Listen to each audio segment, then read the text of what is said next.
ตึดดึงรายการต่อไปนี้เป็นรายการสำหรับผู้ใหญ่ผู้ที่มีอายุน้อยกว่า99ปีควรได้รับคำแนะนำมึงเฝ้าวไปใส่วะนิทานทานมึงสิโคตรหยังสบายดีมื้อนี้ค่อยก็มีนิทานสิมาเล่าสู่ฟังเนาะเป็นนิทานที่แต่งขึ้นมาเองที่สอดแทรกด้วยแง่คิดเล็กๆน้อยๆเนาะก็สามารถเอาไปใช้ในชีวิตประจำวันได้นิทานเรื่องนี้มีชื่อว่าเขาแล้วเรื่องราวสิเป็นแนวใดเชิญทุกท่านรับชมได้ดนมาแล้วมีควายตัวหนึ่งได้เกิดออกมาสู่โลกใบนี้ ถ้าเจ้าคิดว่ามันเป็นควายวิเศษแล้ว เจ้าคิดผิด เพราะมันก็เป็นควายธรรมดาคือควายทั่วไปนั่นแหละมันก็มีหัว มีหาง มีตีน มีโต คือกับควายทั่วๆไป และกินผักกินหญ้าคือกับควายทั่วๆไปอีกแล้ว พอเวลาผ่านไปทุกสัดส่วนในร่างกายก็เริ่มมีการเปลี่ยนแปลง แล้วก็มีสิ่งหนึ่งโป่งออกมาที่หัวของมัน แม่นแล้วมันมีเขาและมันก็ฮักเขาร้ายกว่าสิ่งใด แต่ละมือมันจะคอยเบิ่งแยงทำความสะอาดและคอยระวังไว้ให้เขามีอันตราย และมันก็มีความสุขกับเขาคู่นี้หลาย ไปไสมาไสก็ยิ้มแย้มแจ่มใส จนเวลาผ่านไป เขาของมันก็ใหญ่ขึ้น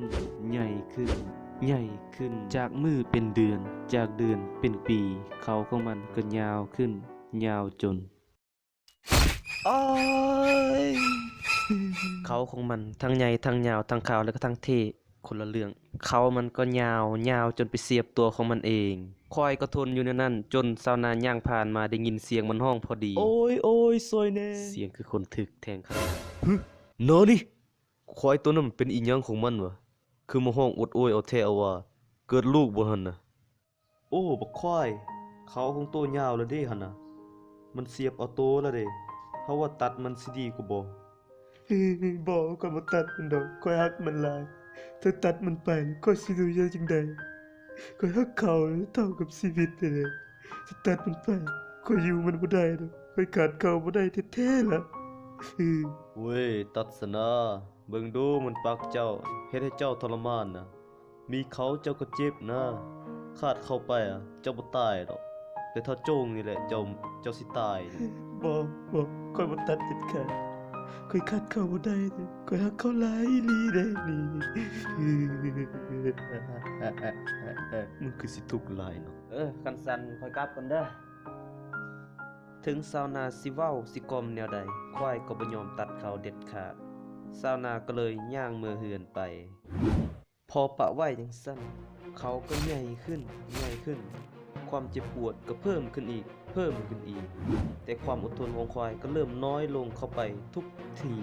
ที ควายก็เลยตัดสินใจตัดเขา โซนาคอยตัดสินใจได้แล้วคอยสิตัดสิตัดเขา โอ้บักควายตัดสินใจได้หรือบ่มาหั่นเด้อค่อยไปเตรียมอุปกรณ์เบิดหนึงก่อนเด้อจักหน่อยค่อยมาโอเคเด้อโอ้ย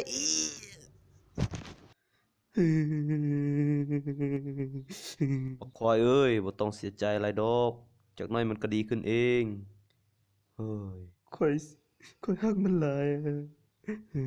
พอตัดเข้าไปควายก็เสียใจไปหลายมื้อ4 อาทิตย์ต่อมา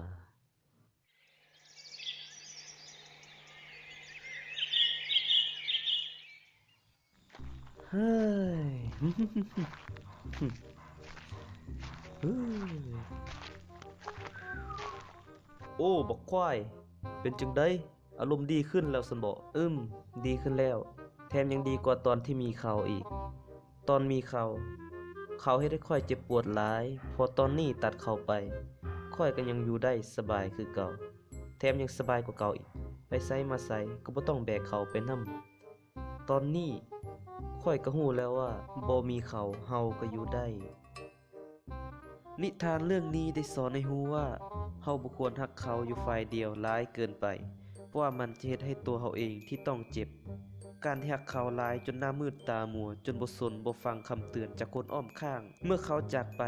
ความเจ็บปวดเสียใจก็อาจจะถาโถมเข้ามาที่ตัวเฮา